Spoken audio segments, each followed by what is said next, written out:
مرتبہ غلام کو آواز دے رہے تھے، اپنے خادم کو حضرت ابو بکر سے حضرت عمر فاروق، اور کہہ رہے تھے فلاں کا نام لے کر، فلاں کا نام لے کر اسلام اسلام.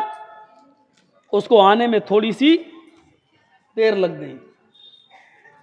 وہ آیا جب تو ایک تھپڑ اس کے گال پر دیا حضرت عمر فاروق. اس نے کہا امیر المومنین، دیکھیے اپنے آپ کو کیسے بچاتے ہیں جہنم کی آگ سے. امیر المومنین، آپ نے مجھے جو تھپڑ مارا ہے، آپ تھوڑا غور کر لیجئے کہ آپ نے یہ تھپڑ مجھے صحیح مارا ہے یا غلط مارا ہے. آج آپ زبان کھول کے دیکھ لو، زبان کھولے آپ ہی اندر. دیکھ رہے تھے آپ بہار میں ابھی تک کچھ نہیں ہو رہا تھا، اور جیسے ہی پلٹی ماری، سرکار بدلی، تو آج کتنے چھاپے پڑ رہے ہیں. کچھ بول کے دیکھ لو آپ. حضرت عمر فاروق نے اپنے غلام کو تھپڑ مار تو دیا، کہا امیر المومنین آپ کا میں غلام ہوں، آپ نے تھپڑ مارا، میں آپ کو کچھ نہیں کہہ سکتا ہوں، لیکن تھوڑا غور کر لیجیے اپنے معاملے میں کہ آپ نے جائز مارا کہ ناجائز مارا ہے. کہا میں نے آواز دی، تم نے سنا کیوں نہیں؟ کتنی بار میں نے آواز دی. کہا امیر المومنین آپ کو یہ پوچھنا چاہیے تھا کہ میری آواز تمہارے کانوں تک آئی یا نہیں آئی. آئی تو تم کیوں نہیں آئے؟ آپ نے کچھ نہیں پوچھا اور ایک تھپڑ مار دیا. اچھا بتاؤ، سنے تھے؟ ہاں. پھر کیوں نہیں آئے؟ کہا امیر المومنین جس وقت آپ آواز دے رہے تھے اس وقت میں پیشاب کر رہا تھا، میں پیشاب کرنے کے لیے بیٹھا تھا، استنجا کرتے ہوئے ہمیں دیر ہو گئی تھوڑی سی، اور جب تک آپ کے پاس پہنچا اور آپ کے سامنے آیا تو آپ نے مجھے تھپڑ مار دیا. میں پیشاب کی حالت میں کیسے آواز دیتا، میں کیسے بتاتا کہ میں آ رہا ہوں، میں پیشاب کر رہا ہوں، استنجا کر رہا ہوں. حضرت عمر فاروق کی آنکھوں میں آنسو آ گئے اور فرمایا اسی وقت تم اپنا انتقام مجھ سے لو، اسی وقت تم اپنا بدلہ مجھ سے لو. جتنی زور سے میں نے تھپڑ تمہارے مارا ہے اتنی زور سے تم میرے تھپڑ مارو. کہا امیر المومنین یہ کیسے ہو سکتا ہے؟ آپ میرے مالک ہیں، آپ کو اپنی غلطی کا احساس ہو گیا ہے، میرے لیے کافی ہے، بس جائیے، میں نے آپ کو معاف کیا. حضرت عمر کہتے نہیں، اس دنیا میں تم مجھے اس لیے معاف کر رہے ہو کیونکہ میں تمہارا مالک ہوں اور تم میرے غلام، تم میرے خادم ہو، اس لیے مالک سے انتقام نہیں لینا چاہتے ہو. لوگ کیا کہیں گے؟ نہیں، تمہیں اسی دنیا میں مجھ سے بدلہ لینا ہے، کل قیامت کے دن میں تمہیں بدلہ نہیں دے سکتا. اگر میرے پاس نیکیاں نہیں ہوئی تو تمہارا گناہ میرے سر پہ لادا جائے گا، اس لیے تمہیں اسی دنیا کے اندر بدلہ لینا ہوگا. اور پھر زمانے نے دیکھا حضرت عمر نے اس کو مجبور کر دیا، اور حضرت عمر فاروق کے غلام نے حضرت عمر فاروق کے چہرے پر تھپڑ مارا. اور ایسا کرنے کے لیے حضرت عمر نے اس کو مجبور کیا. لو تمہیں اسی وقت بدلہ لینا ہوگا. وہ عمر جس کی حکومت 22 لاکھ مربع میل پر تھی، وہ عمر جس سے پورا علاقہ کانپتا تھا اور تھر تھراتا تھا، وہ عمر ایک معمولی غلام کے ہاتھوں تھپڑ کھا رہا. ذرا تصور کیجئے، قو انفسکم، پہلے اپنے آپ کو جہنم کی آگ سے بچاؤ. اس طریقے سے اپنے آپ کو بچایا کرتے. حضرت عثمان غنی کے سامنے جہنم کے عذاب کا ذکر ہوتا نہیں روتے، لیکن جب قبر کے عذاب کا ذکر ہوتا تو ان کی آنکھوں میں آنسو آ جاتے، روتے. لوگوں نے پوچھا کہ جہنم کا عذاب جب بیان کیا جاتا تب تو روتے نہیں ہو، اور قبر کا عذاب بیان کیا جاتا تو روتے ہو، جبکہ جہنم کا عذاب قبر کے عذاب سے زیادہ خطرناک ہے. تو اس پر عثمان غنی یہ جواب دیتے ہیں، میں قبر کے عذاب کو سن کر اس لیے روتا ہوں، ان القبر اول منزل من منازل الاخرہ، قبر آخرت کی منزلوں میں سے فرسٹ منزل ہے، پہلی منزل ہے۔ جو قبر کے عذاب سے بچ گیا اور جو قبر کے مرحلے سے نکل گیا، جو قبر کے سوال و جواب سے کامیاب ہو کر نکل گیا، وہ تمام مرحلوں میں اور تمام منزلوں میں کامیاب ہو جائے گا، اور جو قبر کی منزل میں پھنس گیا وہ آخرت کی تمام منزلوں میں پھنستا چلا جائے گا۔ اس لیے میں عذاب قبر کا ذکر سنتا ہوں تو روتا ہوں، اپنے آپ کو اس طریقے سے جہنم کے عذاب سے بچایا جاتا تھا۔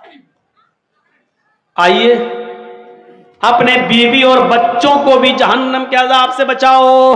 اپنے آپ کو بچایا، اب بیوی اور بچوں کو کیسے بچایا جائے، یہ ہر آدمی فکر کرے۔ صرف ایک آیت ہی میں نے اٹھائی ہے، یا ایھا الذین آمنوا قوا انفسکم واہلیکم نارا، اسی پر سن لیجئے بس۔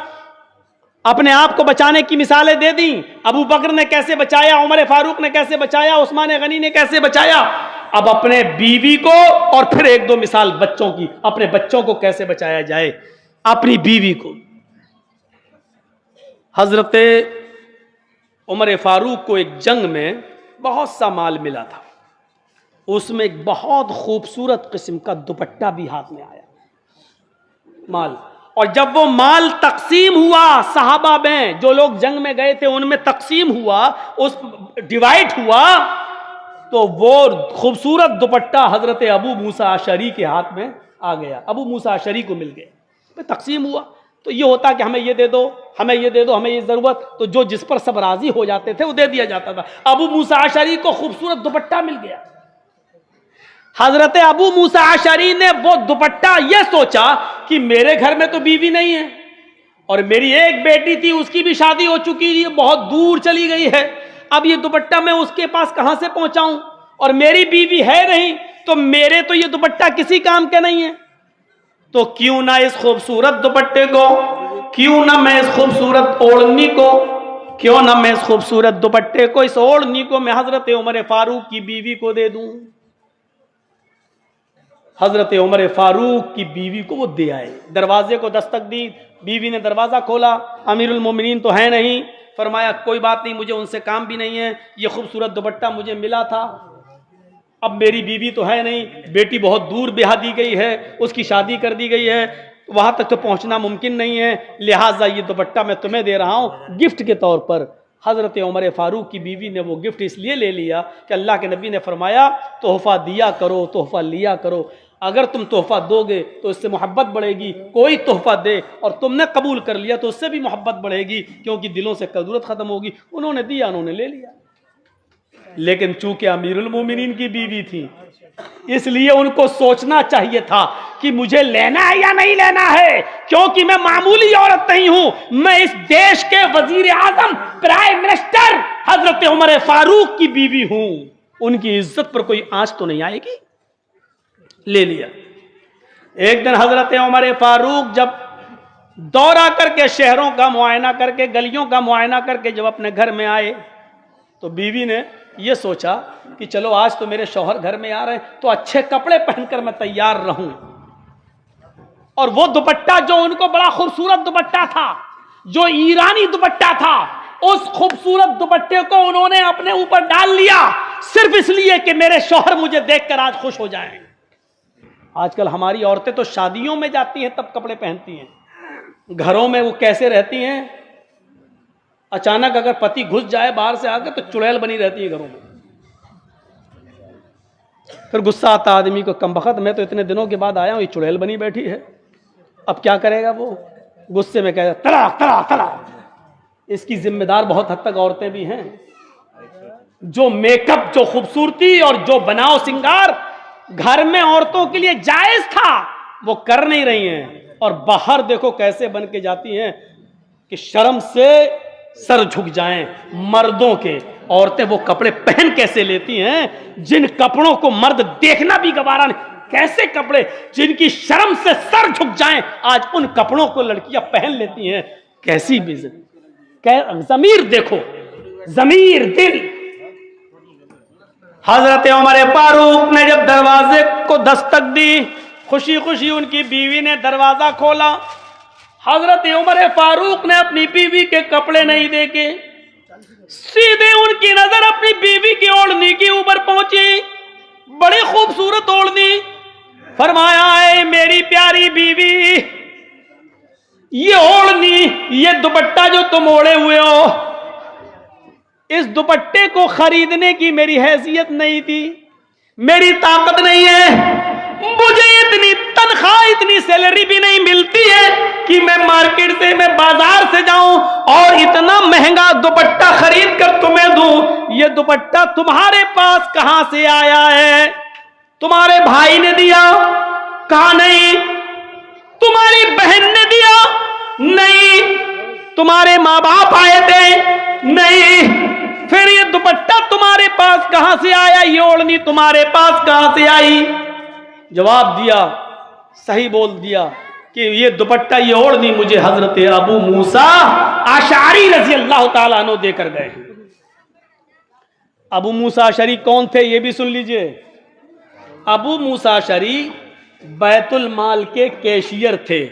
بیت المال تو سمجھتے ہیں نا آپ، سرکاری جو فنڈ ہوتا ہے جس کو ہندی میں راج کوش کہتے ہیں. اب آپ کے ہاں کیا کہتے ہیں وہ ہم کو نہیں معلوم. خزانچی کو ٹریزی خزانچی جس کو بولا جاتا ہے بیت المال کا جو خزانے کا مالک ہو، کیشیئر. تو بیت المال کے کیشیئر تھے کون؟ ابو موسیٰ اشعری. حضرت عمر فاروق نے جب سنا کہ اچھا یہ دوپٹہ تمہیں ابو موسیٰ اشعری نے بیت المال کے کیشیئر نے دیا ہے، کہاں؟ اپنی بیوی کے سر سے وہ دوپٹہ اتارا اور اس کو لپیٹ دیا، ایسے پکڑ کے ایسے گولا بنا دیا اس کا، اور وہ گولا بنانے کے بعد اپنی بیوی کے سر پہ مار دیا، کس کے مارا. چاہے جتنا بھی ہلکا ہو لیکن جب اس کو اکٹھا کر کے گولا بنا کر مارا جائے گا تو تھوڑا سا تو لگے گا سر پر. عورت کا سر بھی کمزور ہوتا ہے باڈی کی طرح، جسم کی طرح. اس کے سر پہ جب قریب سے مارا تو حضرت عمر فاروق کی بیوی بولتی ہیں کہ عمر فاروق کے ہاتھ سے گولا بنا ہوا وہ دوپٹہ جب میرے سر پہ لگا تو میرے سر میں درد شروع ہو گیا، پین شروع ہو گیا. کہا کہ ابو موسیٰ اشعری کو بلایا جائے. ابو موسیٰ اشعری کو بلا لیا گیا اور طلب کر لیا گیا اور فرمایا، اے ابو موسیٰ، کیا یہ اوڑھنی، کیا یہ دوپٹہ تم نے میری بیوی کو دیا ہے؟ کہا تم کون ہو؟ کہا بیت المال کا کیشیئر. کہا تم نے یہ دوپٹہ میری بیوی کو اس لیے دیا ہے تاکہ امیر المومنین خوش ہو جائے اپنے بیت المال کے کیشیئر سے، اور اگر بھوشیہ میں، فیوچر میں وہ تھوڑی بہت غلطیاں کرے تو اس کو بخش دیا جائے، اس کو چھوڑ دیا جائے، اس کے اوپر رحم کر دیا جائے. یا اس سے بھی بڑا کوئی عہدہ چاہتے ہو، قریب ہونا چاہتے ہو میرے؟ آئے ابو موسیٰ اشعری، کیا جہنم میں ڈھکیلنے کے لیے، جہنم میں داخل کرنے کے لیے تمہاری نظر کسی اور پر نہیں پڑی تھی، میری بیوی کے اوپر پڑی، میری بیوی کے اوپر ہی تمہاری نظر پڑی. اس اوڑھنی کو اٹھاؤ اور رفع ہو جاؤ، اس روڑنی کو اٹھاؤ اور دفع ہو جاؤ. اور یاد رکھنا، کعبے کے رب کی قسم، اس اللہ کی عزت و جلال کی قسم کھا کر کہتا ہوں، اگر تم سے کوئی غلطی سرزد ہوئی تو میں تمہیں ڈبل سزا دوں گا. یہ مت سوچنا کہ میں تمہیں چھوڑ دوں گا، میں تمہیں ڈبل سزا دوں گا، ڈبل.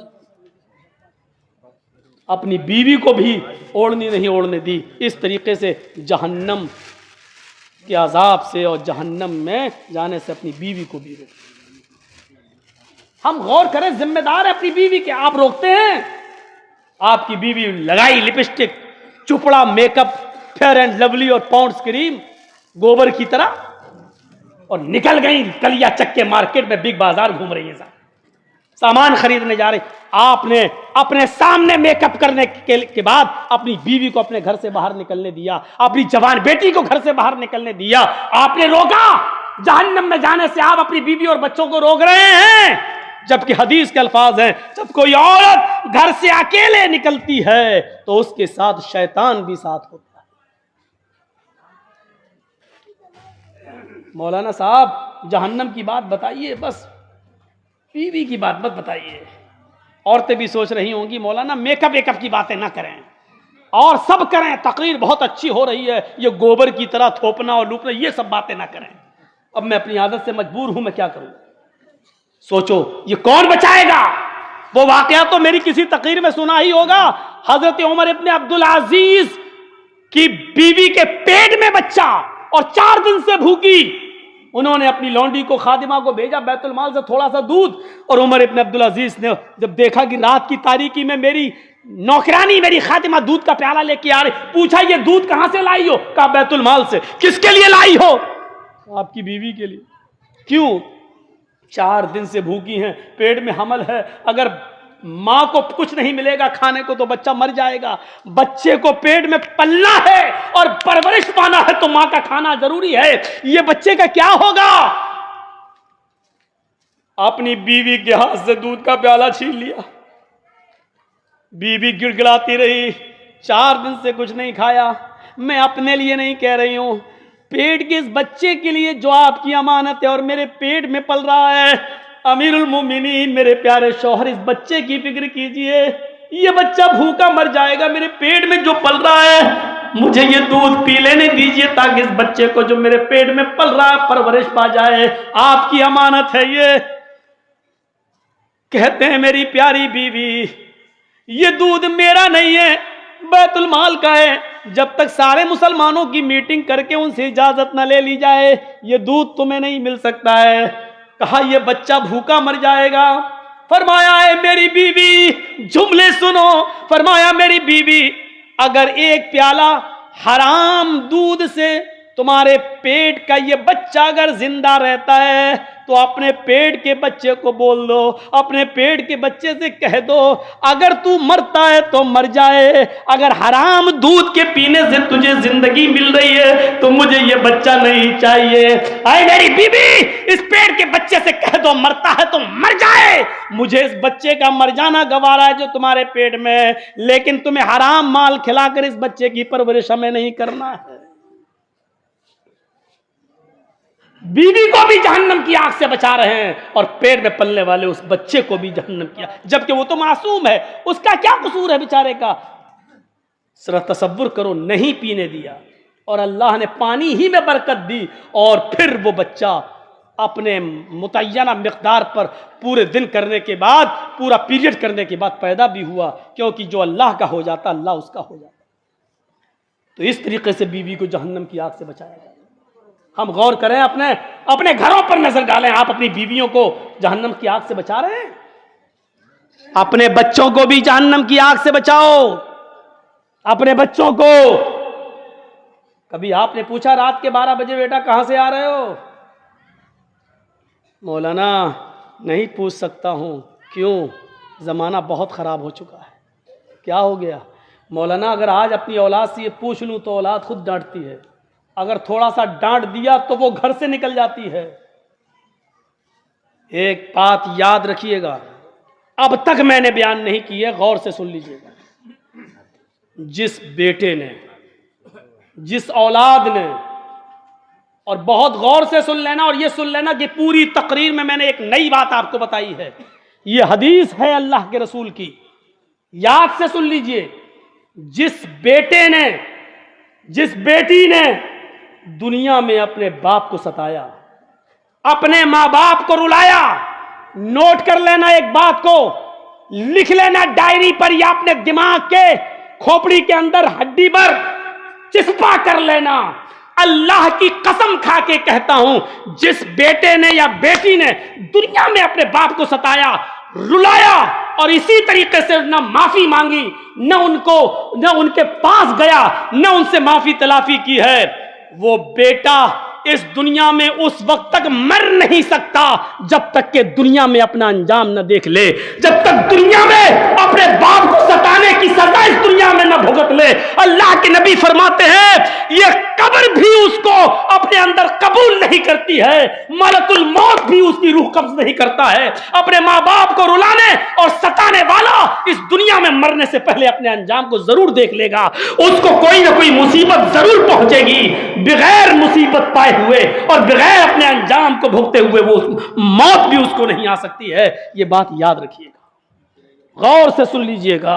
اگر کسی نے دنیا میں اپنے ماں باپ کو رلایا ہے, ستایا ہے, تو جا کر آج فجر تک کا انتظار مت کیجئے گا, پتہ نہیں زندگی ملے نہ ملے. اس لیے آج ہی جا کر اپنے روٹھے ہوئے ماں باپ کو, یہ مت کہیے گا مولانا اگر غلطی اس کی ہو تو. حدیث کے الفاظ ہیں وَلَا تَعُقَّنَّ وَالِدَيْكَ وَإِنْ أَمَرَاكَ أَنْ تَخْرُجَ مِنْ أَهْلِكَ وَمَالِكَ. تم اپنے ماں باپ کی نافرمانی کبھی بھی اور کسی حالت میں بھی نہیں کر سکتے ہو, چاہے وہ تمہیں گھر سے نکال دیں یا تمہاری بیوی اور بچوں کو چھوڑ دینے کا حکم دیں. کہیں بیوی چھوڑ دو, بچے چھوڑ دو, اور کہیں نکل جاؤ میرے گھر سے نکل جاؤ, اور کہیں سارا مال جو تم نے کمایا ہے اسی گھر میں چھوڑ دو, تو اپنے مال کو بھی چھوڑنا پڑے گا, اس کا گھر بھی چھوڑنا پڑے گا. اللہ کے نبی فرماتے ہیں اگر یہ حکم دیں تو تمہیں عمل کرنا ہے, لیکن اس کے جواب میں اپنے باپ سے یہ نہیں کہنا ہے میں بیوی کیوں چھوڑوں, بچے کیوں چھوڑوں, ہم نے کمایا ہے اپنی کمائی کیوں چھوڑوں. یہ آپ نہیں کہہ سکتے ہو. باپ جو ظلم کر رہا ہے اس کا عذاب اس کو ملے گا, باپ جو ظلم کر رہا ہے اس کا عذاب اس کو ملے گا, لیکن آپ کو اس بات کی اجازت نہیں ہے کہ ماں باپ کو کچھ کہو. اب سوچ لو اس کے بعد اب رہ کیا گیا ہے, اس کے بعد اب رہ کیا گیا ہے. دنیا میں کوئی اس وقت تک مر ہی نہیں سکتا اگر اس نے اپنے ماں باپ کو ستایا ہے اور برائیاں کی ہیں. موت آ سکتی ہے, اس کا عذاب قبر میں مل سکتا ہے, جہنم میں مل سکتا ہے, لیکن ماں باپ کو ستایا ہے, رلایا ہے, تو اس دنیا میں اس کے عذاب کو وہ بھگتے گا, پہلے اس کے انجام کو بھگتے گا اور اس کا گناہ باقی رہے گا. جہنم میں تو اس کا عذاب پھر ملنا ہی ملنا ہے, لیکن دنیا میں اپنے ماں باپ کو رلانے اور ستانے کا عذاب وہ دیکھے گا اور اپنے انجام کو پہنچے گا. اپنی اولاد کو بھی جہنم کی آگ سے بچاؤ. جنگ جلولہ میں 4000 بکریاں ملی. صحابہ نے سوچا اتنی بکریاں لے کر مدینہ کیسے جائیں گے, ان کو بیچ دو اور پیسہ بیت المال میں جمع کر دیا جائے گا. حضرت عمر فاروق کے بیٹے نے کہا ٹھیک ہے, جب بکریاں بیچنا ہی ہے تو مجھے بیچ دو. لوگوں نے کہا ٹھیک ہے قیمت لگاؤ, اور سودا ہو گیا. حضرت عمر فاروق کے بیٹے عبد الرحمن کو وہ بکریاں 40,000 درہم میں دے دی گئیں. کتنے میں؟ 40,000 درہم میں. حضرت عمر فاروق کے بیٹے نے 40,000 درہم میں بکریاں لے لیں. فرمایا گھر چلو, ہم 40,000 درہم تمہیں دے دیں گے. ایک نوکر متعین کیا اور فرمایا ان بکریوں کو لے کر تم مدینے آ جاؤ, تمہاری جو محنت مزدوری ہوگی وہ تمہیں مل جائے گی. بکریاں آنے میں 8 دن لگیں گے. 8 دن ان کو بھی پہنچنے میں لگے. جب یہ اپنے علاقے میں پہنچے, یہ 2-3 دن میں پہنچ گئے. بکریاں 8 دن کے بعد آئیں. حضرت عمر فاروق کے سامنے جب مال رکھا گیا تو 40,000 درہم بھی رکھے گئے. حضرت عمر نے پوچھا یہ 40,000 درہم بھی کیا میدان جنگ میں کافروں سے لوٹے ہیں تم نے؟ جواب ملا نہیں. ہمیں بکریاں ملی تھی, 4,000 بکریوں کو لانا یہاں دشوار تھا, مشکل تھا, اس لیے ان بکریوں کو میں نے وہی بیچ دیا, وہ 40,000 درہم میں بکی. کہا 4,000 بکریاں 40,000 درہم میں بس؟ بچے تھے چھوٹے چھوٹے. کہا نہیں, پوری بکریاں تھیں. کہا کس نے خریدی؟ فرمایا آپ کے بیٹے عبد الرحمن نے. فرمایا 40,000 درہم میں یہ بکریاں نہیں ہو سکتی ہیں. لوگوں, تم نے میرے بیٹے کو 40,000 میں یہ بکریاں اس لیے بیچی ہیں کیونکہ وہ میرا بیٹا تھا, امیر المومنین کا بیٹا تھا, اس کے ساتھ رعایت برتی گئی ہے, اس کے ساتھ خاص توجہ دی گئی ہے, امیر المومنین کا بیٹا ہے اس لیے دے دو. نہیں, ان بکریوں کو آنے دو, ہم اس کی دوبارہ نیلامی لگائیں گے, ہم اس کی دوبارہ بولی لگائیں گے. بکریاں آئیں. حضرت عمر فاروق نے ان بکریوں کو اپنے قبضے میں لے لیا اور بازار جب لگا تو ان بکریوں کو وہاں پہنچا دیا. پھر اس کی بولی لگائی گئی کہ لو ان بکریوں کو خریدو. ان بکریوں کو جب بولی لگائی گئی تو آپ یقین مانیے وہ بکریاں 3 لاکھ درہم کے اندر بکتی ہیں. 3 لاکھ درہم کے اندر وہ بکریاں بکتی ہیں. حضرت عمر فاروق نے 3 لاکھ درہم میں وہ بکریاں بیچ دیں، اور 40,000 درہم جو ان کے بیٹے نے دیے تھے وہ 40,000